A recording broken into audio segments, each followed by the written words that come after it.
ಎಲ್ಲಿ? ಏ ನಿನ್ನೆ ಕೇಳ್ತಾ ಇರೋದು ಎಲ್ಲಿ? ನಿಮ್ಮ ಆಶ್ರಮದಲ್ಲಿದ್ದಾರೆ ಸ್ವಾಮಿ.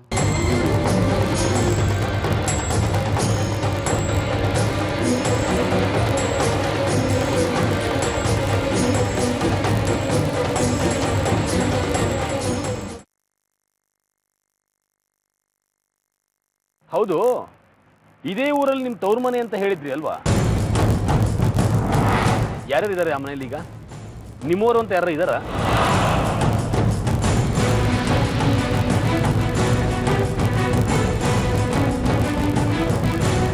ಶಾಂತನು, ನಾನು ಹೇಳೋದನ್ನ ಸರಿಯಾಗಿ ಕೇಳಿಸ್ಕೊ. ನೀನಿನ್ ಸ್ವಲ್ಪ ದಿನ ಈ ಆಶ್ರಮ ಬಿಟ್ಟು ಎಲ್ಲಿಗೂ ಹೋಗ್ಬಾರ್ದು. ನೀನು ನನ್ನ ಮಗ ಅನ್ನೋದು ಯಾವುದೇ ಕಾರಣಕ್ಕೂ ಯಾರಿಗೂ ಗೊತ್ತಾಗ್ಬಾರ್ದು. ಅರ್ಥ ಆಯ್ತಾ? ಯಾಕಮ್ಮ, ಹೇಳಿದೇನಾಗುತ್ತೆ? ನನಗೆ ಈಗ ಅವಮಾನ ಆಗತ್ತೆ. ಅವಮಾನ ನಿಮ್ಗ? ನಾನ್ ಜೊತೆಲಿರುವಾಗ?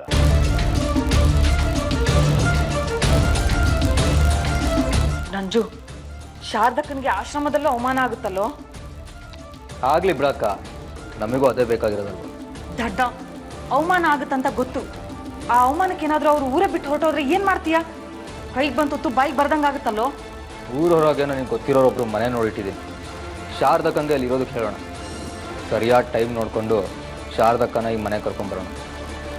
ಬಾ ಹಂಗಂದ್ರೆ ಹೋಗೋಣ. ನಡಿ. ಮೊದಲು ನಾನು ಹೇಳಿದ್ದನ್ನ ಕೇಳು. ಈಗ ನನ್ನಿಂದ ದೂರ ಇರು. ಏನಮ್ಮ ಇದು? ಇಷ್ಟು ದಿನ ಆದ್ಮೇಲೆ ನನ್ನ ತಾಯಿ ನನಗೆ ಸಿಕ್ಕಿದಾಳೆ. ಅವನ್ ಯಾವನ ಅವಮಾನ ಮಾಡಕ್ ಬರ್ಲಿ, ಅವನ್ನ ಇಲ್ಲೇ ಹೂತಾಕ್ಬಿಡ್ತೀನಿ. ಶಾಂತನು, ನೀನು ಮೊದಲು ಗುಣ ಆಗೋದು ಮುಖ್ಯ, ಆಮೇಲೆ ಮಿಕ್ಕಿದೆಲ್ಲ ನೋಡ್ಕೊಳ್ಳೋಣ.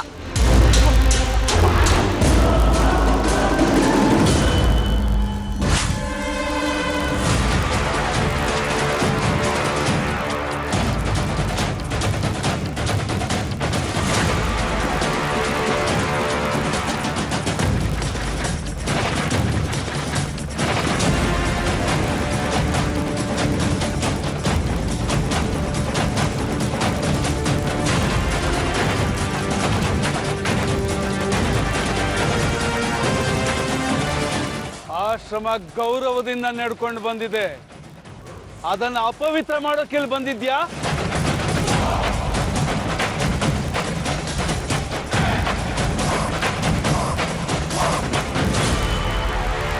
ಇಲ್ಲಿ ಆಶ್ರಯ ಇರೋದು ನಿರಾಶ್ರಿತರಿಗೆ ಮಾತ್ರ, ಮನುಷ್ಯತ್ವ ಇಲ್ದೇ ಇರೋರ್ಗಲ್ಲ.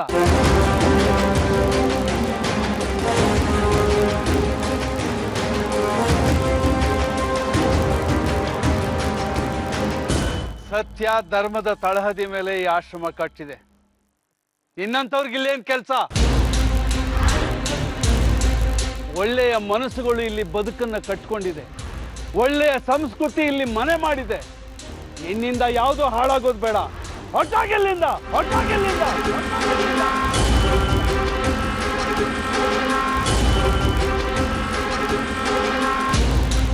ಗುರುಜಿ, ಗುರುಜಿ. ದನಿಗಳೇ, ಗುರುಜಿ ಬ್ಯಾಂಕ್ ಕೆಲ್ಸದ ಮೇಲೆ ಆಚೆ ಹೋಗಿದ್ದಾರೆ. ಇಲ್ಲಿ ಮನುಷ್ಯರಿಗೆ ಮಾತ್ರ ಅವಕಾಶ. ರಾಕ್ಷಸನ್ನೆಲ್ಲ ಯಾತಕ್ಕೆ ಸೇರಿಸ್ಕೊಂಡಿದ್ದೀರಾ ಇಲ್ಲಿ? ಗುರುಗಳೇ ಇವ್ರ ಹತ್ರ ಮಾತಾಡಿದ್ದಾರೆ ದನಿಗಳೇ.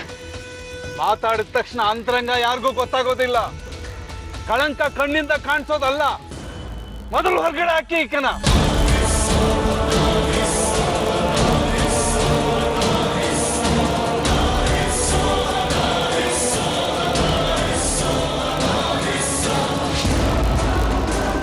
ಸತ್ಯ ಎಲ್ಲಿದೆಯೋ ಅಲ್ಲಿ ಸುಳ್ಳಿರಬಾರ್ದು.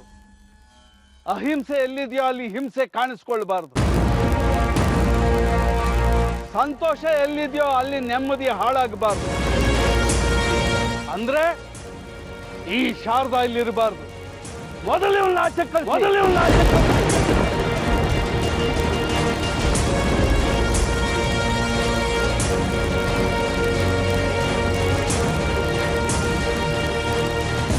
ಗುರುಗಳ ಜೊತೆ ಈ ವಿಷಯವಾಗಿ ನಾನು ಮಾತಾಡ್ತೀನಿ.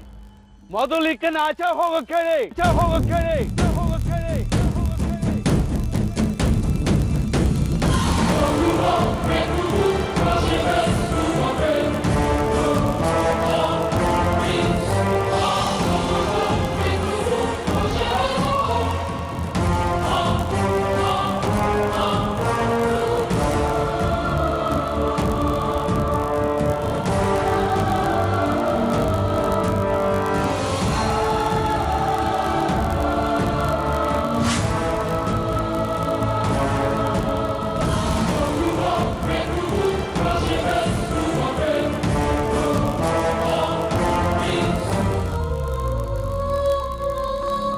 ಒಳ್ಳೆಯ ಸಂಸ್ಕೃತಿ ಇಲ್ಲಿ ಮನೆ ಮಾಡಿದೆ.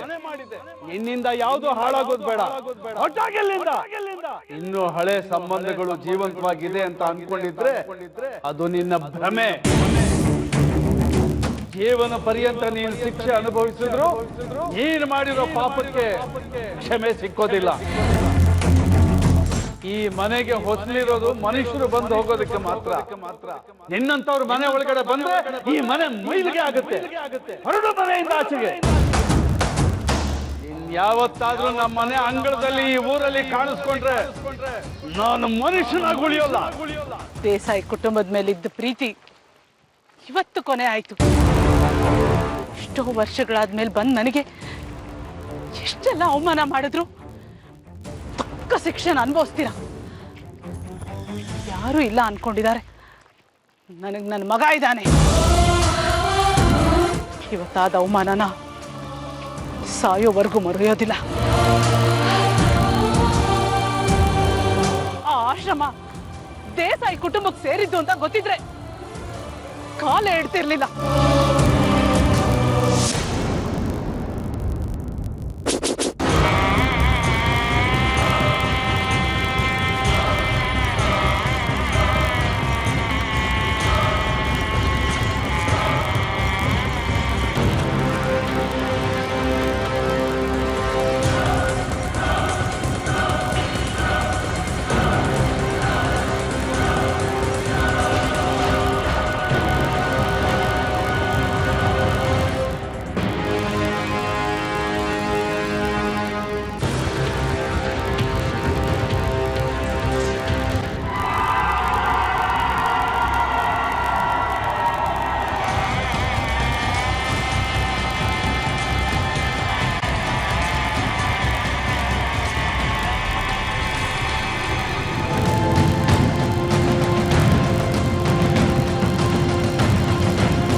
ಎಲ್ಲೋ ಹೋಗ್ಬಿಟ್ರಲ್ಲ ನಂಜು.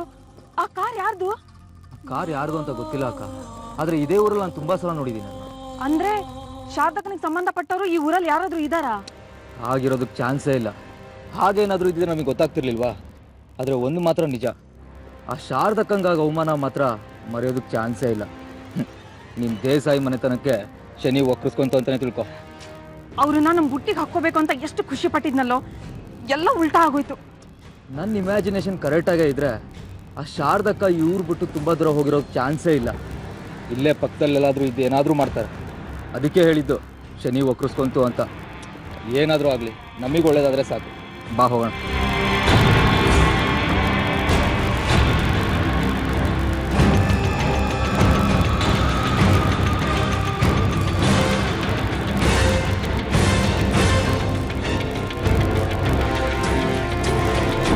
ರೀ ಹೋಗ್ಲಿ ಬಿಡ್ರಿ, ಇನ್ನೊಂದ್ಸಲ ಹೀಗೆ ಮಾಡ್ದಿರೋ ಹಾಗೆ ನೋಡ್ಕೊಳ್ಳೋಣ.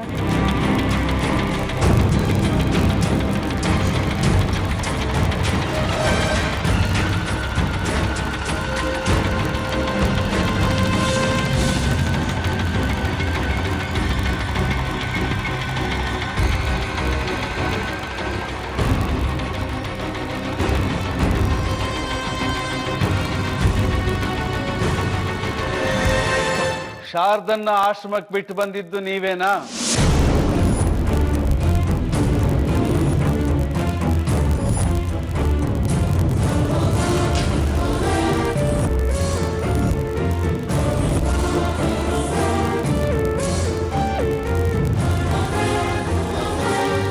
ನಿಮ್ಮನ್ನೇ ಕೇಳ್ತಾ ಇರೋದು. ಶಾರದನ್ನ ಆಶ್ರಮಕ್ಕೆ ಬಿಟ್ಟು ಬಂದಿದ್ದು ನೀವೇನಾ? ಹೌದು ಬಾಬಾ, ಶಾರದಕ್ಕನ್ ಕಷ್ಟ ನೋಡೋಕ್ಕಾಗದೆ ನಾವೇ ಬಿಟ್ಟು ಬಂದ್ವಿ. ಕಷ್ಟ? ಯಾರಿಗ್ ಕಷ್ಟ? ಶಾರದಾ ಈ ಊರಿಗೆ ಬಂದಿದ್ದಾಳೆ ಅಂದ್ರೆ ದೇಸಾಯಿ ಮನೆಗೆ ಕಷ್ಟ ಶುರುವಾಯ್ತು ಅಂತ ಅರ್ಥ. ಶಾರದಾ ಬಗ್ಗೆ ಏನ್ ಗೊತ್ತಿದೆ ಅಂತ ಇಷ್ಟು ಮುಂದುವರೆದ್ರಿ ನೀವು? ಸುತ್ತ 10 ಹಳ್ಳಿ ಹೆಣ್ಮಕ್ಳಿಗೆ ಆಶ್ರಯ ಕೊಡುವಂತ ಕುಟುಂಬ ನಮ್ದು. ಅಂತದ್ರಲ್ಲಿ ಶಾರದನ್ ಮನೆಯಿಂದ ಆಚೆ ಹಾಕಿದ್ದಾರೆ ಅಂದ್ರೆ ಅದಕ್ಕೊಂದು ಪ್ರಬಲವಾದ ಕಾರಣ ಇರುತ್ತೆ. ನಮಗದೇನೂ ಗೊತ್ತಿರಲಿಲ್ಲ. ಮನೇಲಿ ಆಶ್ರಯನೂ ಇಲ್ಲ, ಎಲ್ರೂ ಬಿಟ್ಟು ಬಂದಿದ್ದಾರೆ. ಎಲ್ಲಿಗೆ ಹೋಗ್ಬೇಕು ನೀವೇ ಹೇಳಿ? ಪಾಪ ಅನಿಸ್ತು, ಅದಕ್ಕೆ ನಾನೇ ಅಕ್ಕಂಗೆ ಹೇಳ್ದೆ. ಅಕ್ಕಂದೇನು ತಪ್ಪಿಲ್ಲ. ತಪ್ಪು ಮಾಡ್ದೆ ನೀನು. ಶಾರದಾ ಎಂತೋಳು ಅಂತ ನಿನಗೆ ಗೊತ್ತಿಲ್ಲ. ಕಾಳಿಂಗ ಸರ್ಪಕ್ಕಿಂತಲೂ ಹೆಚ್ಚು ವಿಷ ತುಂಬಿಕೊಂಡಿರೋ ಪ್ರಾಣಿ ಅವಳು.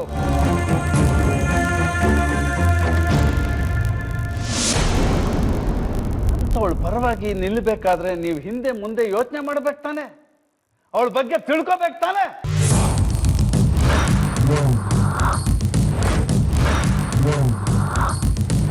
ಚಕೋರಿ, ಇದೆಲ್ಲ ಹಳೆ ಕತೆ, ನಿಮಗ್ ಗೊತ್ತಿಲ್ಲ. ಗೋಕುಲಾಪುರಕ್ಕೆ ಶಾರದಾ ತುಂಬಾ ಅನ್ಯಾಯ ಮಾಡಿದಾಳೆ. ಏನಕ್ಕ ಅದು? ಅದು ನಿನಗೆ ಬೇಡದೇ ಇರೋ ವಿಚಾರ. ಒಂದು ಮಾತು ಹೇಳ್ತೀನಿ, ತಿಳ್ಕೊ ಚಕೋರಿ. ಶಾರದಾ ಪರವಾಗಿ ಹಿಂದೂ ಮುಂದೆ ಗೊತ್ತಿಲ್ಲದೆ ನಿಂತಿದ್ದೀರಿ. ನಿಮ್ಮ ಮನುಷ್ಯತ್ವದ ಬಗ್ಗೆ ನನಗೆ ಮೆಚ್ಚುಗೆ ಇದೆ. ಆದ್ರೆ ಮನುಷ್ಯತ್ವ ಇರೋರಿಗೆ ಸಹಾಯ ಮಾಡಬೇಕು. ಈ ಹಿಂದೆನೂ ಒಂದು ಮಾತು ಹೇಳಿದ್ದೆ, ಈಗಲೂ ಹೇಳ್ತೀನಿ. ಶಾರದಾ ಜೊತೆ ಮಾತುಕತೆ ಆಡೋದಾಗ್ಲಿ, ಅವಳ ಜೊತೆ ಸಂಬಂಧ ಬೆಳೆಸೋದಾಗ್ಲಿ, ಅವಳ ಹತ್ರ ಸುಳಿದಾಡೋದಾಗ್ಲಿ ಯಾವುದು ಇಟ್ಕೊಳ್ಬಾರ್ದು. ನಂಜುಗುಡಿ, ನೀನು ಅಷ್ಟೇ. ನೀನು ಚಕೋರಿ ತಮ್ಮ ಅಂತ ನಿನ್ಗೆ ಹೇಳ್ತಾ ಇಲ್ಲ, ದೇಸಾಯಿ ಕುಟುಂಬದಲ್ಲಿ ನೀನು ಒಬ್ಬ. ಅಂದ್ರೆ ಈ ಮನೆಗೆ ನೀನು ಸೇರಿದ್ಯಾ, ಹಾಗಾಗಿ ಹೇಳ್ತಾ ಇದ್ದೀನಿ. ಮನೆಗೆ ಕೆಡಕಾಗುವಂತ ಕೆಲಸ ಯಾವುದನ್ನು ಮುಂದೆ ಮಾಡಬೇಡ. ಹುಷಾರ್. ಸರಿ.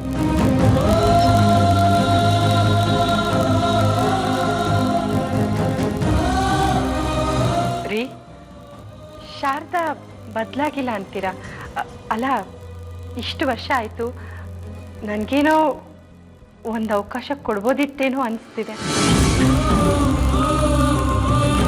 ಹುಟ್ಟುಗುಣ ಸುಟ್ರು ಹೋಗಲ್ಲ ಅನ್ನೋ ಗಾದೆ ಮಾತಿದೆ. ಅವಳು ಬದಲಾದ್ರೂ ಅವಳ ದುಷ್ಟ ಗುಣಗಳು ನೆರಳು ತರ ಅವಳು ಸುತ್ತಕೊಂಡಿರುತ್ತೆ. ನನಗೆ ಯಾಕೋ ಏನು ಆತಂಕ ಕಾದಿದೆಯೋ ಅಂತ ಭಯ ಶುರುವಾಗಿದೆ. ಎಷ್ಟು ದಿವಸ ಇದ್ದೀವಿ, ಏನಾಗುತ್ತೋ.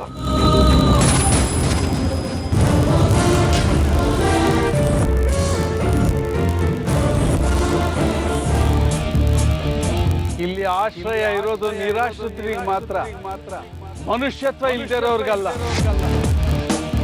ಒಳ್ಳೆಯ ಮನಸ್ಸುಗಳು ಇಲ್ಲಿ ಬದುಕನ್ನ ಕಟ್ಕೊಂಡಿದೆ. ಒಳ್ಳೆಯ ಸಂಸ್ಕೃತಿ ಇಲ್ಲಿ ಮನೆ ಮಾಡಿದೆ. ನಿನ್ನಿಂದ ಯಾವುದು ಹಾಳಾಗೋದು ಬೇಡ. ಸತ್ಯ ಎಲ್ಲಿದೆಯೋ ಅಲ್ಲಿ ಸುಳ್ಳಿರಬಾರ್ದು. ಅಹಿಂಸೆ ಎಲ್ಲಿದೆಯೋ ಅಲ್ಲಿ ಹಿಂಸೆ ಕಾಣಿಸ್ಕೊಳ್ಬಾರ್ದು. ಸಂತೋಷ ಎಲ್ಲಿದೆಯೋ ಅಲ್ಲಿ ನೆಮ್ಮದಿ ಹಾಳಾಗಬಾರ್ದು. ಈ ಶಾರದಾ ಇಲ್ಲಿರಬಾರ್ದು. ಮೊದಲು ಇವಳನ್ನ ಆಚೆ ಕಳಿಸಿ. ಈ ದೇಸಾಯಿ ಯಾರು? ನನ್ನ ತಾಯಿಯನ್ನ ಆಶ್ರಮದಿಂದ ಹೊರಗಾಕುವಂತ ತಪ್ಪು ಏನ್ ಮಾಡಿದ್ರು? ಈ ರಾಧಿಕಾನೇ ಏನೋ ಸುಳ್ಳುಗಳನ್ನ ಹೇಳಿ ಅಮ್ಮನ್ನ ಹೊರಗೆ ಹೋಗುವಾಗ ಮಾಡಿದಾಳೆ. ರಾಧಿಕಾನ ನಂಬೋಕ್ಕಾಗಲ್ಲ.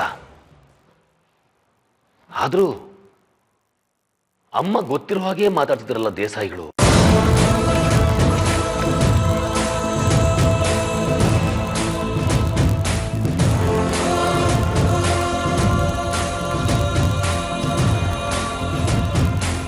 ಆದ್ರೂ ನನ್ನ ಮಗ ಅಂತ ಗೊತ್ತಾಗಬಾರ್ದು ಅಂತ ಒಂದು ಮಾತು ಹೇಳಿದ್ರಲ್ಲ ಅಮ್ಮ, ಯಾಕಿರ್ಬೋದು?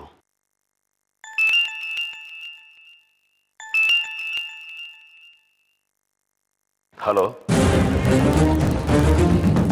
ನಾನ್ ಶಾಂತನು. ಅಮ್ಮ ಎಲ್ಲಿದ್ದೀರಿ? ಹೇಗಿದ್ದೀರಿ? ಅಲ್ಲಮ್ಮ, ಯಾಕೆ ದೇಸಾಯಿಗಳು ನಿಮ್ಮನ್ನು ಹೊರಗಾಕಿದ್ದು? ಯಾವ ಪ್ರಶ್ನೆನೂ ಕೇಳ್ಬೇಡ ಶಾಂತನು. ಈಗ ನಾನೇನ್ ಹೇಳೋದಕ್ಕೂ ಇಷ್ಟಪಡೋದಿಲ್ಲ. ನಾಳೆ ಬೆಳಗ್ಗೆ ಆಶ್ರಮದ ಹತ್ರ ನಾನೇ ಬರ್ತೀನಿ. ನನ್ನನ್ನು ಭೇಟಿ ಮಾಡು. ಒಂದು ಮುಖ್ಯವಾದ ನಿರ್ಧಾರ ತಗೊಳ್ಳೋದಿದೆ. ಮುಖ್ಯವಾದ ನಿರ್ಧಾರನ್ನ? ಏನಮ್ಮ ಅದು? ಹೇಳದ್ನಲ್ಲ, ನಾಳೆ ಅಲ್ಲಿ ಸಿಗು. ಎಲ್ಲ ಅಲ್ಲೇ ಹೇಳ್ತೀನಿ. ಸರಿ, ಹಾಗೆ ಮಾಡಿ. ಆದ್ರೆ ದೇಸಾಯಿಗಳು ನಿಮ್ಮನ್ನ ಆಶ್ರಮದಿಂದ ಹೊರಗಾಕಿದ್ದು, ಅಷ್ಟೊಂದು ಅವಮಾನ ಮಾಡೋದಕ್ಕೆ ಕಾರಣ ಏನು ಅಂತ? ಎಲ್ಲದಕ್ಕೂ ಕಾರಣ ಇದೆ. ಒಂದಂತೂ ಸತ್ಯ, ಇವತ್ತಿಂದ ನಾವು ಬದುಕೋ ರೀತಿ ಬದಲಾಗತ್ತೆ.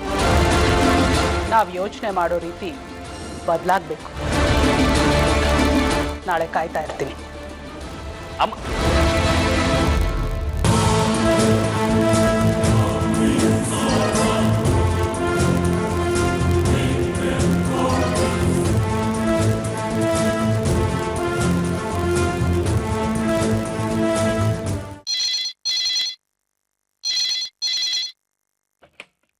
ಹಲೋ.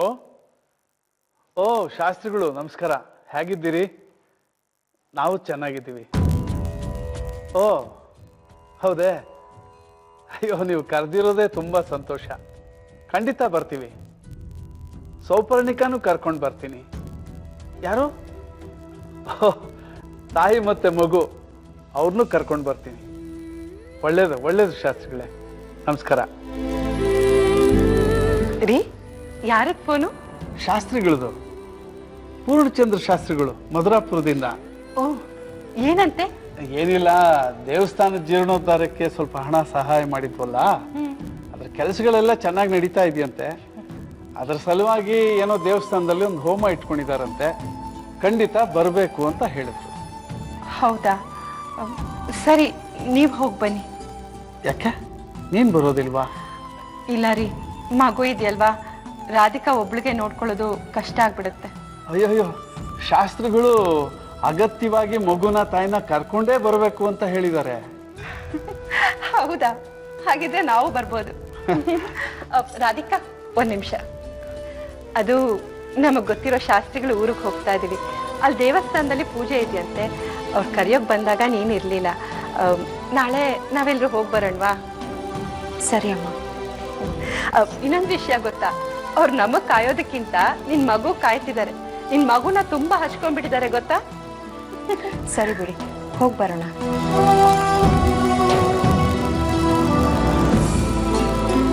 ಸೌಪರ್ಣಿಕಾ, ಈ ನಡುವೆ ರಾಧಿಕಾ ತುಂಬಾ ಸಪ್ಪಗಿರ್ತಾಳಲ್ವಾ? ಹೌದು ರೀ. ಹೌದು ರೀ ಅಂತ ನೀ ಸುಮ್ಮನಿದ್ರೆ ಹೇಗೆ? ಏನು ಅಂತ ವಿಚಾರಿಸು. ಅವಳು ನಮ್ಮನೆ ಮಗಳು. ಮನಸ್ಸಲ್ಲಿ ಏನು ಕೊರಗಿದೆಯೋ, ಏನು ಕಷ್ಟ ಇದೆಯೋ, ಅವಳ ಕಷ್ಟಕ್ಕೆ ನಾವು ಸ್ಪಂದಿಸ್ಬೇಕಲ್ವಾ? ಸ್ವಲ್ಪ ಮಾತಾಡಿ ಧೈರ್ಯ ಹೇಳು. ಸರಿ, ಮಾತಾಡ್ತೀನಿ.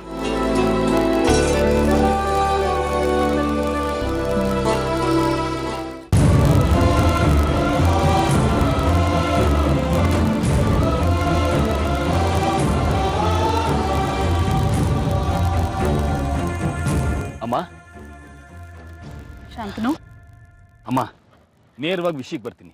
ಈಗ ಎಲ್ಲಿದ್ದೀರಿ? ಏನು ಯೋಚನೆ ಮಾಡಬೇಡ, ನಾನು ಸರಿಯಾದ ಜಾಗದಲ್ಲೇ ಇದ್ದೀನಿ. ಮನೆಯಿಂದ ಆಶ್ರಮದಿಂದ ಹೊರಗಾಕಿದ ತಕ್ಷಣ ನಾನು ಅನಾಥೆ ಆಗೋಗ್ತೀನಿ ಅನ್ಕೊಂಡಿದ್ದಾರೆ. ಏನು ಮನೆಯಿಂದ ಹೊರಗಾಕಿದ್ರ? ಅಲ್ಲ, ಯಾರ ಮನೆಯಿಂದ ನಿಮ್ಮನ್ನು ಹೊರಗಾಕಿದ್ರು? ನಮ್ಮಣ್ಣ. ಯಾರು ನಿಮ್ಮಣ್ಣ? ಸೂರ್ಯಕಾಂತ್ ದೇಸಾಯಿ.